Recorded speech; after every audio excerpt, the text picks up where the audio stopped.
Imagine the hush of a medieval village at dusk, thatched roofs darkening under the shadow of the Lord's stone manor, smoke curling from hearths, the weary shuffle of peasants returning from the fields.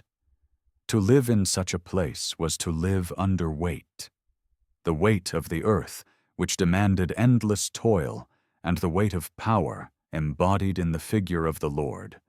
For peasants, justice was not written in distant codes or courts, but defined daily by the hand that ruled over them. The feudal system was more than a chain of obligations. It was a living hierarchy that shaped every breath of a villager's life.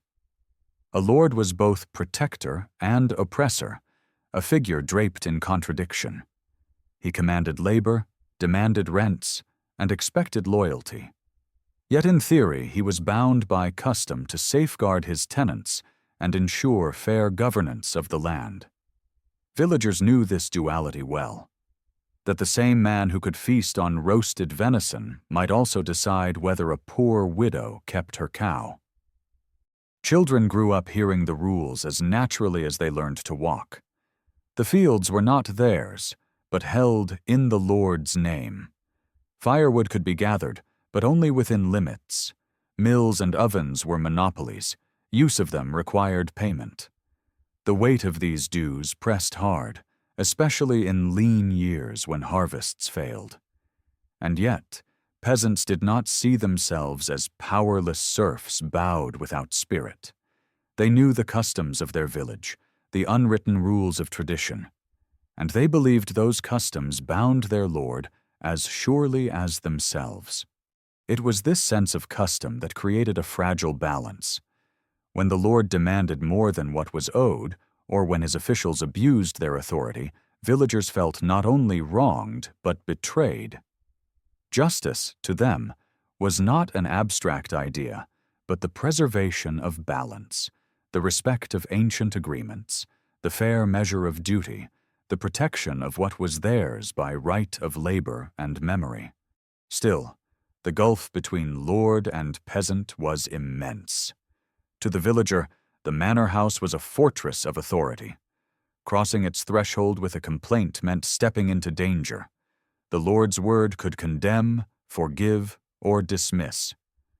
His power radiated in the banners that flew from his tower, in the armed men who patrolled his lands, in the stone walls that dwarfed the wooden huts below. To accuse him, or even his steward, was to risk humiliation, fines, or worse. And yet voices rose. The murmurs of injustice began in hushed tones by the hearth, in muttered complaints while working the fields. A neighbor wronged by unfair tax, a family mourning a stolen plot of land, a widow harassed by retainers. Such stories traveled swiftly across the village. Over time, these murmurs hardened into resolve. For in the medieval world, silence meant surrender, and even peasants knew that to live without justice was to live enslaved, not by custom, but by tyranny. What gave them courage was solidarity. Alone, a single peasant seemed weak, but together the village formed a chorus that could not be ignored.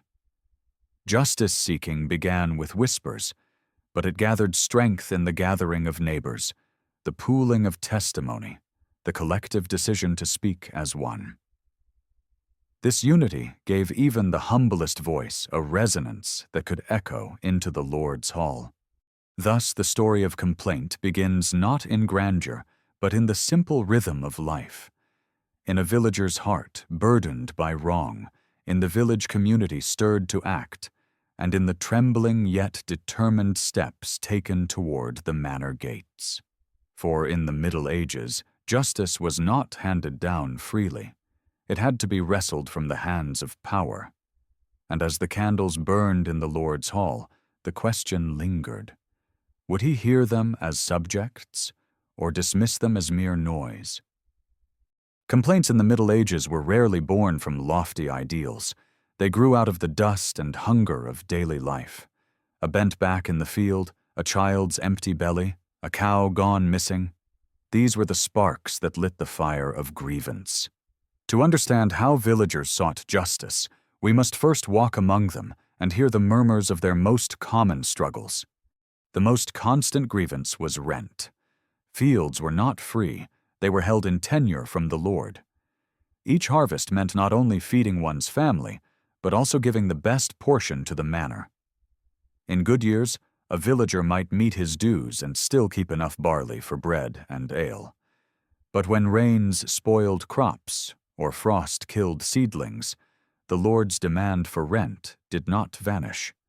Many peasants were driven to the brink, forced to surrender seed grain meant for the next season, or even their last livestock, just to meet obligations. These losses were not forgotten. They festered like wounds, shaping the petitions that would one day be spoken. Then there was the matter of taxes, ever growing, ever resented. Lords found countless ways to extract wealth from their tenants: a tax for using the mill, a fee to bake bread in the communal oven, a charge for crossing a bridge or collecting firewood. Each coin taken felt like a theft from the family hearth. Some lords, greedy or careless, raised dues beyond what custom allowed. This violation of tradition was particularly bitter, for peasants clung fiercely to the memory of their rights, the way things had always been done. When these unwritten laws were broken, the people felt justice itself had been mocked. Livestock, too, often lay at the heart of disputes. A stolen sheep or missing pig was no small matter. It could mean the loss of a year's food, wool, or trade. When retainers of the Lord, or even the Lord's own men, were accused of theft, anger seethed in silence. Yet bringing such charges was perilous, for accusing a nobleman's servant was akin to accusing the Lord himself. Still, the rumors spread, and villagers whispered of fairness denied. Encroachment on common lands was another spark for complaint. Villagers relied on shared meadows, forests, and streams for survival. These were the spaces where they grazed animals, gathered firewood, and fished for supper. When a lord seized a portion of common land for private hunting or ordered fences raised, he threatened the very lifeline of the village. Few acts inspired more resentment, for the commons were not mere fields, but symbols of community survival. To defend them was to defend life itself. Grievances also arose from the Lord's officials, the bailiffs and stewards who enforced duties with zeal. A harsh steward might measure grain unfairly or fine villagers for trivial infractions. His word carried the weight of the manor, but his abuses could turn an entire community against the Lord he represented. Many complaints against lords began not with the Lord's direct command, but with the overreach of these men who served as his hands. Even violence crept into these grievances. A retainer who harassed a villager's daughter, a soldier who trampled crops with his horse, or a drunken guard who beat a peasant could spark demands for redress. Such acts were doubly bitter, for lords were supposed to protect their tenants. When their own men became predators, the betrayal cut deep. It is easy to imagine the murmurs in the alehouse, the whispered frustrations at the well. The rent is too high, the steward cheats us, the commons are stolen. Each complaint was small, perhaps, but together they formed a rising tide. And when that tide grew too strong, the villagers would gather their courage and march toward the manor court or even the Lord's hall. For them, justice began not in abstract law, but in the stubborn insistence that life should not be more cruel than it already was. If the village had a stage for justice, it was the manor court, a place where custom, power, and community collided. Beneath the shadow of the Lord's hall, peasants gathered on appointed days to air disputes, settle quarrels, and present grievances. It was no great marble court with robed judges, but a wooden table, a steward's stern gaze, and the presence of villagers who knew that here the rhythms of law beat to the drum of feudal power. The manor court was both familiar and intimidating. On hearing days, peasants left their plows, women carried infants on their hips, and elders leaned on walking sticks as they made their way to the appointed place, sometimes a barn, sometimes the open air beneath a great oak. The entire community watched, for justice was not delivered in private. Every man and woman knew that today's verdict might shape tomorrow's survival. Presiding was not the Lord himself, but his steward, or bailiff, men charged with enforcing his will. Their authority was immense. Before them, villagers presented disputes, boundary quarrels over strips of land, accusations of theft, failure to perform required labor, or complaints of insults and violence. For the peasants, the court was both an opportunity and a risk, a chance to seek redress, but also a reminder that the judge's loyalty lay with the Lord. Yet the court was not entirely a theater of domination. Custom held weight here, and custom lived in the memories of the villagers themselves. Jurors were often drawn from among the peasants, sworn to speak the truth of their community. Testimonies rang out in familiar voices. A neighbor vouching for an honest man, a woman swearing she saw a retainer steal a sheep, an elder recalling how land boundaries had been marked since his father's time.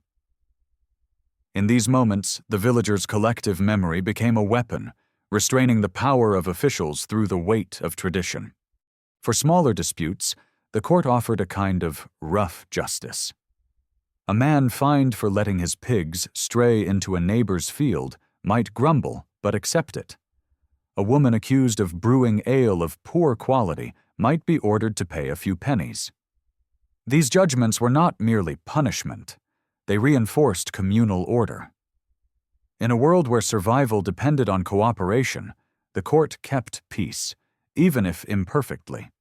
But when grievances were leveled against the Lord's own men, or against the Lord himself, the stakes grew dangerous.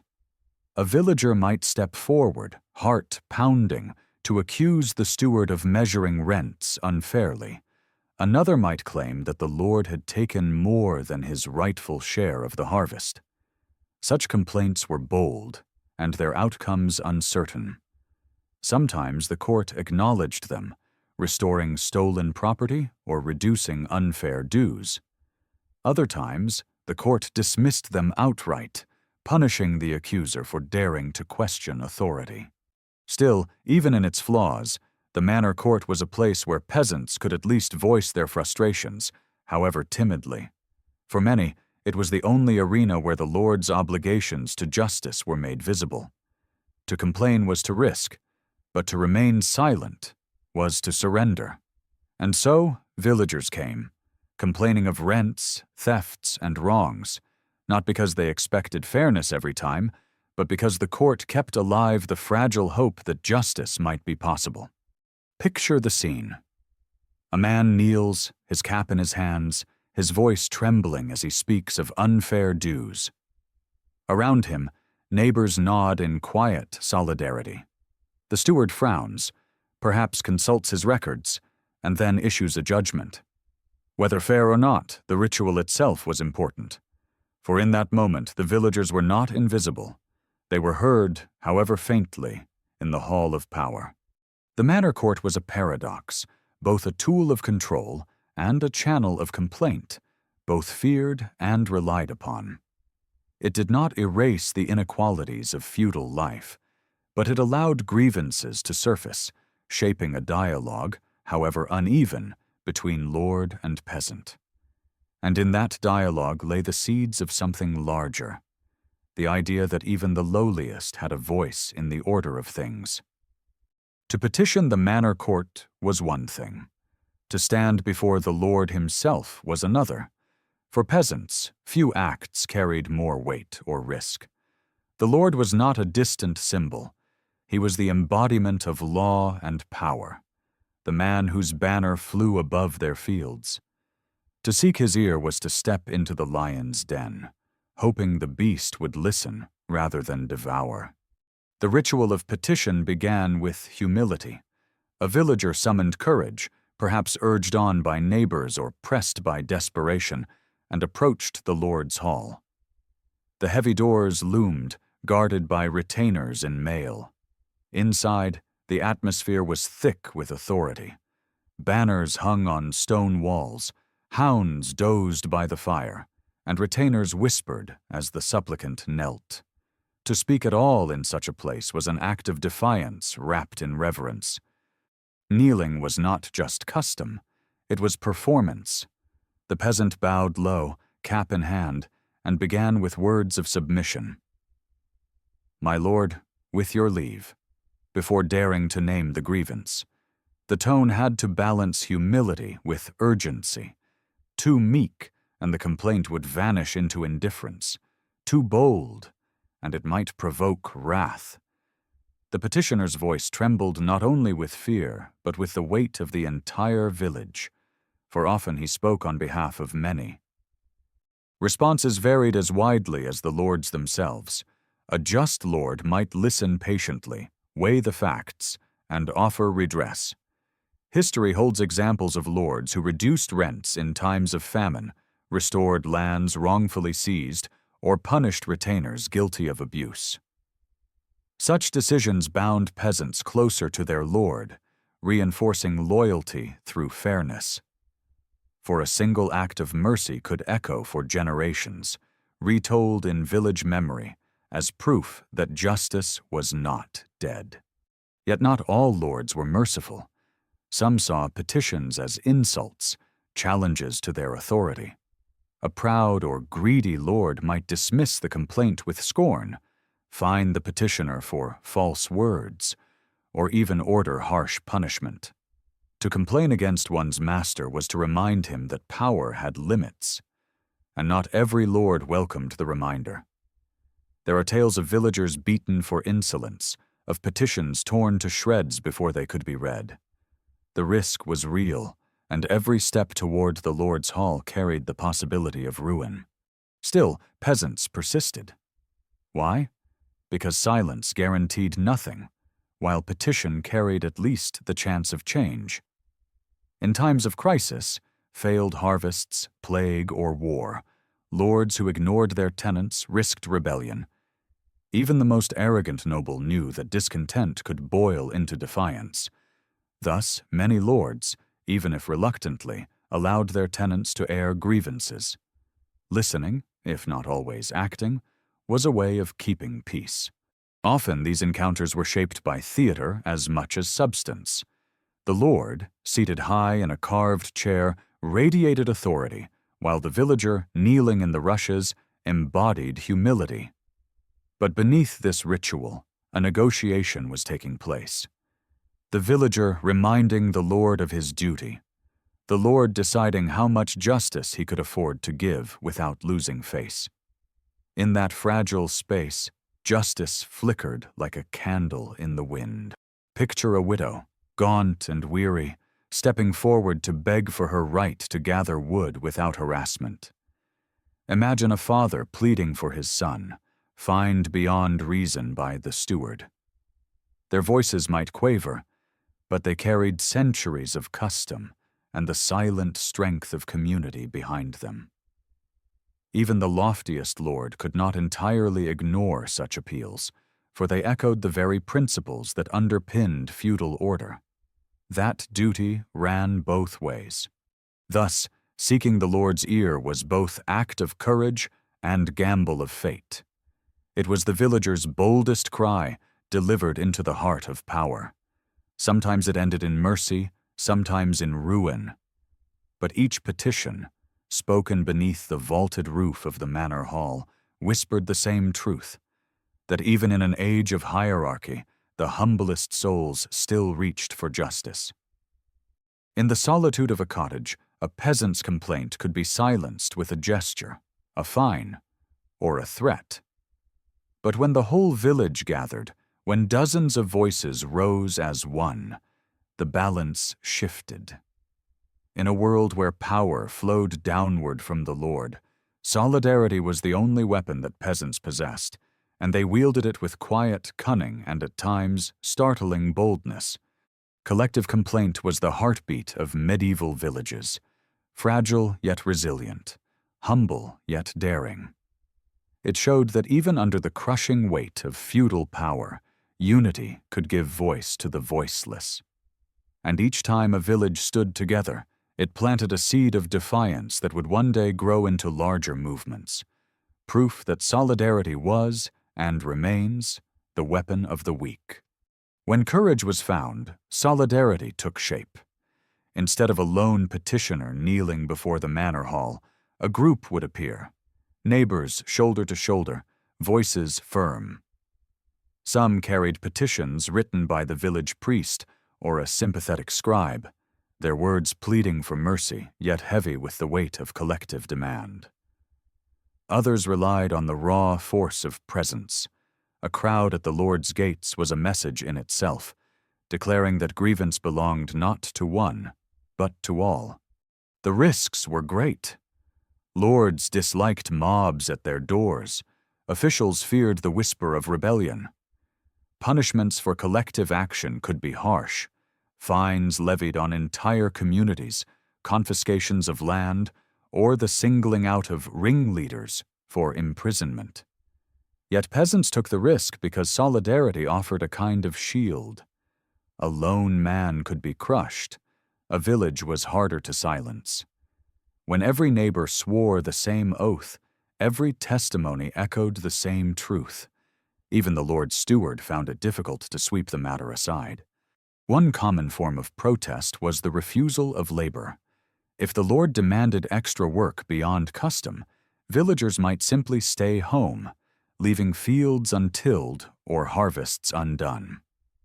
It was a subtle rebellion, one that forced the Lord to negotiate, for his estate depended on their hands.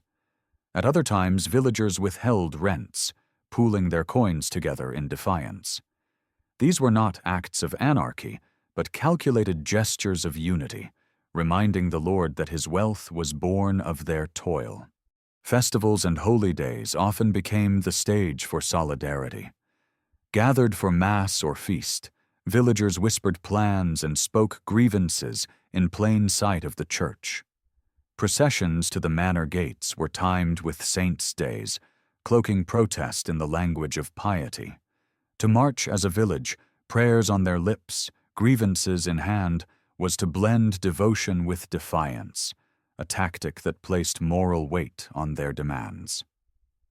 Women played crucial roles in these collective actions. While men often voiced the petitions, women were the lifeblood of rumor, memory, and solidarity. They reminded neighbors of past wrongs, wove stories into moral lessons, and pushed husbands and sons toward courage. A mother's fury over a stolen cow or a daughter's dishonor could stir an entire community into action. Solidarity did not always achieve victory, but it created consequences. A wise lord, confronted with unified tenants, might reduce dues or punish an abusive steward. A foolish lord, who ignored the voices of his people, risked unrest that could spiral into violence. The chronicles are filled with small victories, villages reclaiming commons, rents reduced after petitions, stolen goods returned. These were not revolutions, but they were triumphs of justice carved out by ordinary people standing together. Collective action often began in whispers. At the alehouse, men shared grievances over mugs of weak beer. Women exchanged mutters at the well, weaving their frustrations into a common thread. A steward's cruelty here, a rent increase there, a retainer's violence. Individually, these wrongs might fade into silence, but together they formed a pattern too clear to ignore. Slowly, the villagers tested one another's resolve. Would you speak if I spoke? Would you stand if I stood? When the manor court failed, when the Lord's ear turned cold, peasants turned their eyes upward, to heaven, and to those who claimed to speak in its name. In the Middle Ages, the church was more than a place of prayer. It was a shield, a mediator, and sometimes the last hope for justice. Every village had its priest, a man who stood with one foot in the fields and another in the sacred world of Latin prayers and holy books. Though often poor himself, the priest held authority that even lords dared not wholly dismiss. To peasants, he was a bridge. He could write petitions, recite grievances in polished words, and invoke the moral weight of Scripture. A humble complaint, when framed in the language of God's law, suddenly carried the weight of eternal judgment. In disputes, villagers often turned to their priest first. A wronged widow might beg him to intercede with the steward. A group of farmers, angry at a fence cutting off common pasture, might ask him to draft a letter to the bishop. His cassock lent their words legitimacy. His presence at the manor gates transformed peasant anger into righteous appeal. Lords knew that to ignore the priest was to risk offending not only tenants, but also the church itself. Beyond the parish, monasteries offered another channel of justice. Monks, often wealthy landlords themselves, sometimes acted as mediators between peasants and secular lords. A monastery could lend its scribes to draft complaints or threaten to withdraw spiritual favors if abuses went unchecked. Sanctuary, too, gave peasants leverage. A fugitive could flee to the church altar, grasp it, and claim God's protection. Lords might seethe with fury, but even they hesitated to drag a man from the holy place for fear of excommunication. At times, the church wielded justice not through petitions, but through spectacle. Public sermons thundered against greed and oppression, priests reminding lords that they too would face judgment before God's throne. A single homily, echoing in the rafters of a village church, could inflame peasants' sense of righteousness. To be told that Christ himself sided with the poor was fuel for their courage. Yet the church was not always a friend. Many bishops were nobles themselves, lords of vast estates, and not immune to greed. Monasteries could be as harsh as secular landlords, exacting dues with equal rigor. Priests who sided too strongly with their parishioners risked dismissal, or worse. The church, like the manor, was a place of power, and power always had its price. Still, faith gave peasants a language of complaint that no steward could silence. When they framed grievances as sins, greed, theft, injustice, they forced lords to answer not only to custom, but to conscience. To wrong a villager was one thing. To wrong God's law was another. And in this moral battlefield, the poorest peasant could claim the strongest ally. Picture the scene. Villagers kneeling together before the altar, their priest beside them, a parchment in his hand. Their complaint is not a threat of rebellion, but a plea for righteousness. "My lord," the priest intones, "to oppress these souls is to oppress the children of God." The words ring through the stone hall like a warning from heaven itself. Whether or not the Lord bends, the villagers have spoken with the authority of faith. The role of the church in peasant complaints was complex, sometimes ally, sometimes adversary, but always it offered a horizon beyond the manor's shadow.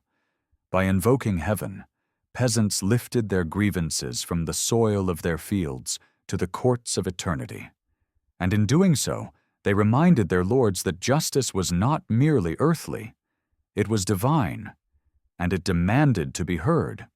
For most peasants, justice began and ended in the shadow of the manor.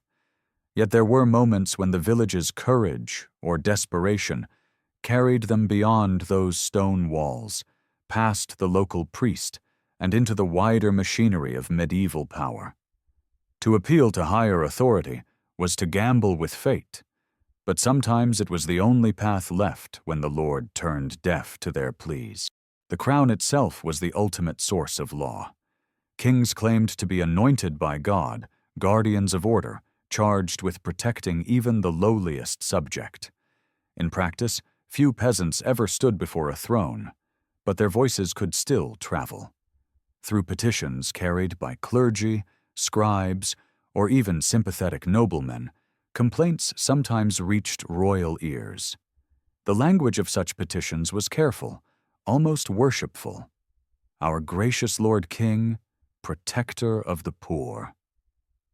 The words reminded the monarch that his legitimacy rested not only on the swords of knights, but also on the prayers of his people. Royal courts offered avenues, though narrow ones. In England, for example, some peasants appealed to the king's bench or chancery, bypassing their lords by invoking the king's peace. These courts were distant, costly, and slow, yet the very act of appealing upwards was a statement that the Lord was not untouchable, that justice flowed from a higher stream. In France, villagers sometimes invoked charters granted by kings or princes, citing them as shields against local oppression. Such documents, fragile though they were, became weapons in the hands of determined communities. Charters themselves were precious. Some towns and villages had secured written rights, exemptions from certain dues, the guarantee of fair rents, or freedom from arbitrary seizure. When a lord overstepped, villagers brandished these parchments like swords of ink. To appeal to a charter was to anchor complaint in law, not just custom. It was risky, for lords could contest or even destroy such documents, but once a charter was recognized by higher authority, it gave peasants a formidable foundation for justice. The church, too, could connect villagers to higher power. Bishops carried influence at royal courts, and monasteries held ties with kings. A well-placed abbot's letter could elevate a grievance from dusty fields to glittering halls. Some petitions even reached the papacy itself, rare but not impossible. To complain in Rome was to hurl a stone across Europe, a desperate act of faith in the universal church's justice. Traveling to present a case was itself an ordeal. Imagine a delegation of villagers, rough cloaks on their backs, trudging for days to a city they had never seen, clutching a parchment sealed with wax. Their journey was as symbolic as it was practical. Every step proclaimed their determination to be heard beyond the manor's reach. In taverns along the road, they would rehearse their plea, knowing that one misplaced word could doom their hopes. Sometimes these appeals succeeded. A king might chastise a noble for overtaxing his tenants, or a charter might be reaffirmed under royal seal. Victories were rare, but they carried immense weight, echoing in village memory for generations. "Do you remember," they would say, "when our fathers went to the king and he upheld our rights?" Such stories became part of a community's identity, proof that even the mighty could be checked.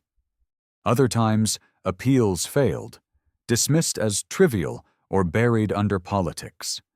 Yet even failure had meaning. The act of appealing declared that peasants were not passive, that they understood their place within a broader realm of justice. To petition the king was to remind the world that the humble shared in the kingdom's fabric, not merely as subjects of lords, but as souls deserving of fairness. Thus, appeals to higher authority were both hope and defiance. They showed that medieval villagers, though bound by hierarchy, knew the power of law and the art of persistence. Their voices, carried by parchment or prayer, dared to rise above manor walls, echoing in royal halls and sometimes even in heaven itself. There came moments when patience cracked, when whispered petitions and parchment pleas were no longer enough. For medieval peasants, justice denied too many times became tinder, and the spark of anger could ignite into open defiance. Revolt was never the first choice. Too dangerous, too costly. But when it erupted, it was a thunderclap that shook the feudal order itself. The seeds of revolt were sown in grievance, a steward demanding more than custom allowed, a lord enclosing common land. Taxes raised beyond endurance to fund wars peasants would never see. Hunger sharpened anger, and anger bred resolve. Villagers who had once stood meekly in court now gathered in barns and fields, whispering of collective refusal, of breaking bonds that had chained them for generations. Revolt often began with symbolic acts. A crowd might tear down a lord's fence, reclaiming land for the commons. Bailiffs might be chased from villages, their records burned in bonfires, charters of oppression turned to ash. These gestures were not random. They struck at the very symbols of authority. By destroying documents, peasants erased debts and rents with fire, a crude but potent declaration that they rejected the weight of feudal law. The English Peasants' Revolt of 1381 stands as the most famous storm of defiance. Sparked by harsh poll taxes, it swept across the countryside like wildfire. Villagers marched in thousands, chanting for freedom, their leaders, like Wat Tyler, demanding an end to serfdom itself. They entered London, forcing even the king to listen. Though the revolt was eventually crushed, its echo lingered, the memory of a time when peasants dared to demand not just justice but transformation. Smaller risings flared elsewhere. Villages in France rising during the Jacquerie, German peasants challenging nobles in the Bundschuh revolts. Each was fueled by the same mixture of suffering and hope, the belief that justice could not be begged, only seized. Though often brutally suppressed, these uprisings revealed the cracks in the feudal system. Lords could command swords, but they could not silence the yearning for fairness. Resistance was not always so dramatic. Sometimes it wore the mask of silence and stubbornness.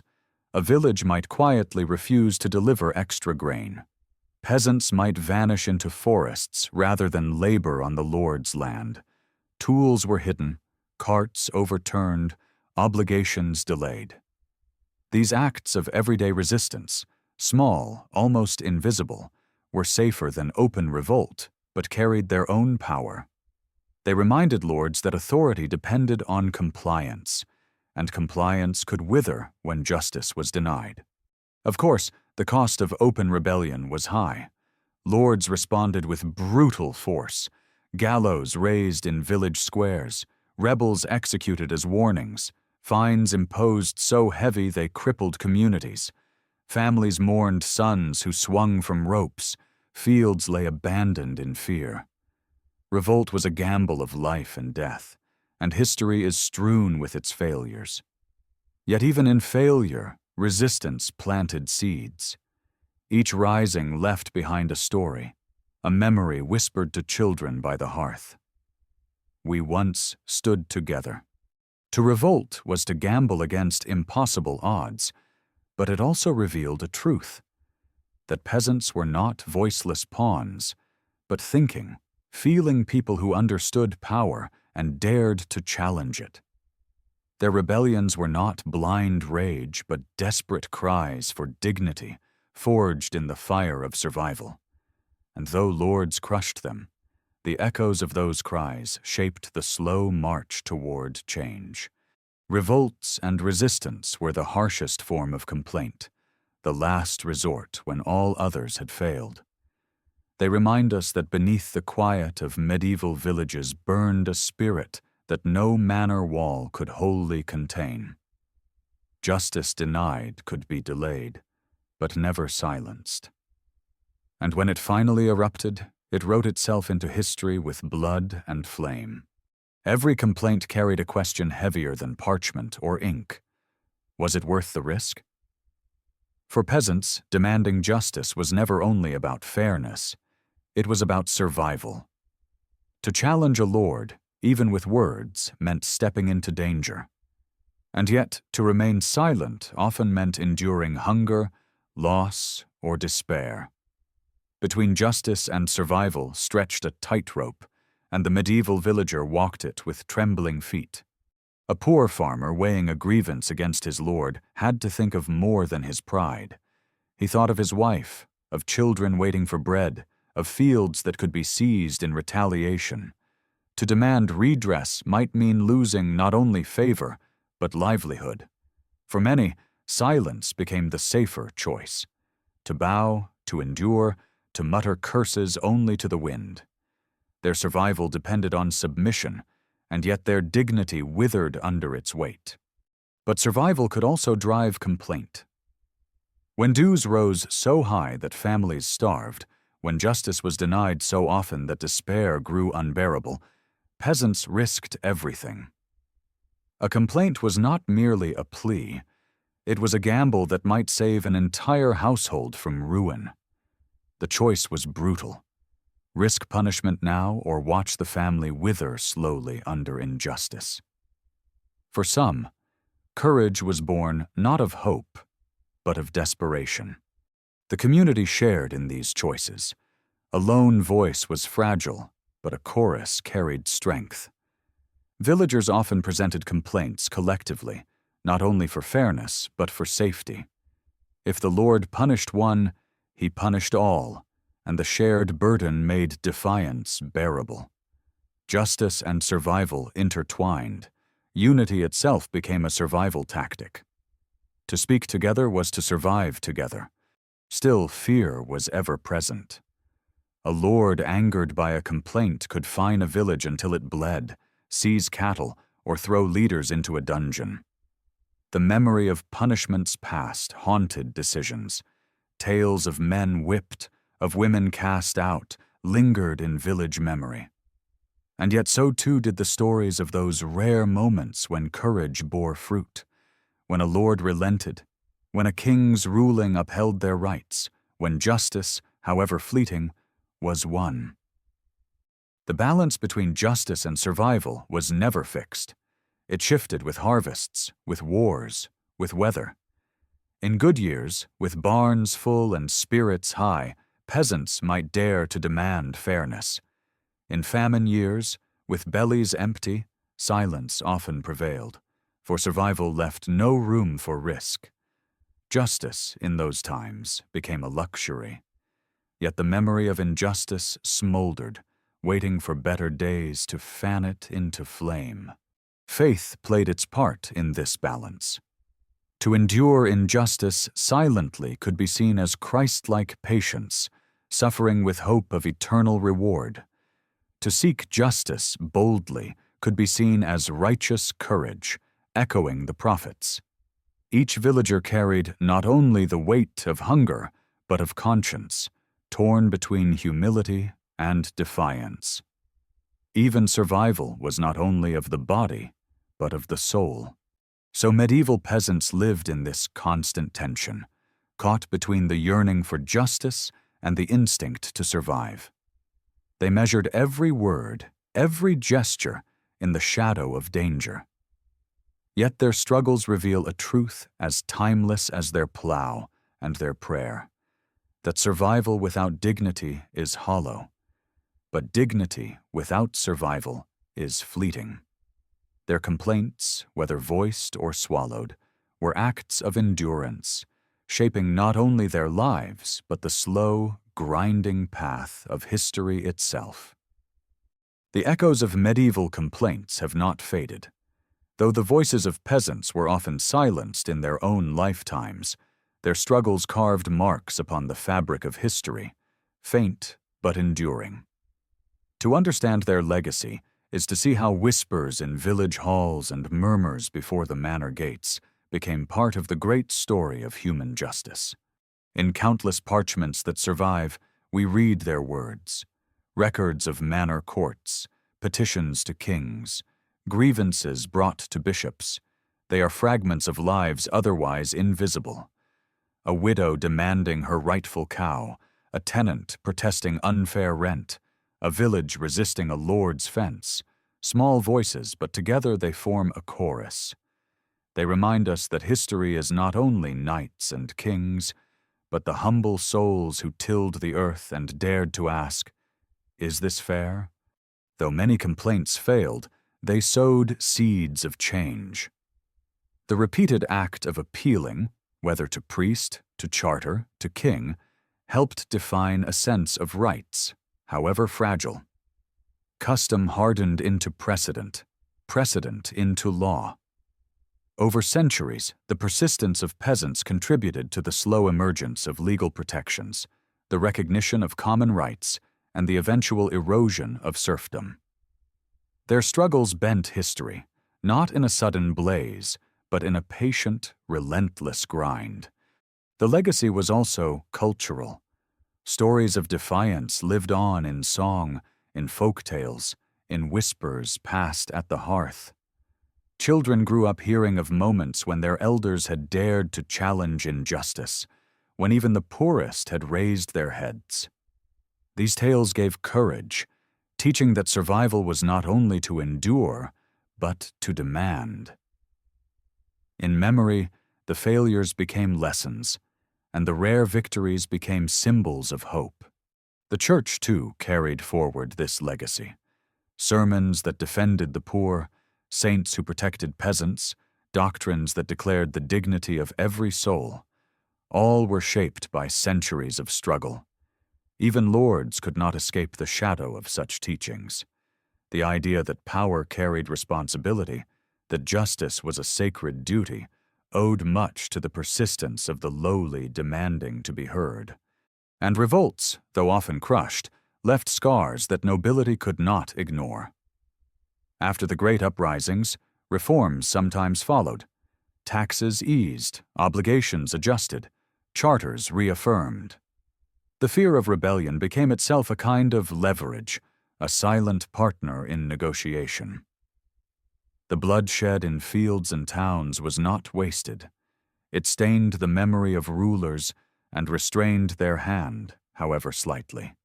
In our time, when we speak of justice, rights, or law, we stand on the shoulders of those nameless villagers. They lacked parchment for education, steel for battle, and gold for influence. Their weapons were words, prayers, and stubbornness.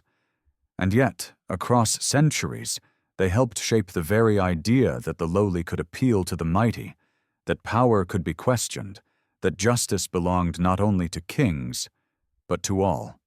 Their legacy is not triumph, but persistence. It is the stubborn belief that even in a world where the scales were tipped, complaints mattered.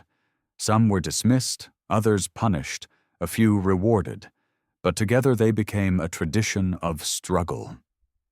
And from that tradition, later generations drew strength, until the idea of equality itself could take root. So when we picture medieval villagers, heads bowed before their lords, let us not see only submission. Let us see endurance, courage, and quiet defiance. Their voices, fragile as they were, joined a long river of human longing for fairness. And though their names are lost, their struggle endures in every notion of justice we hold today.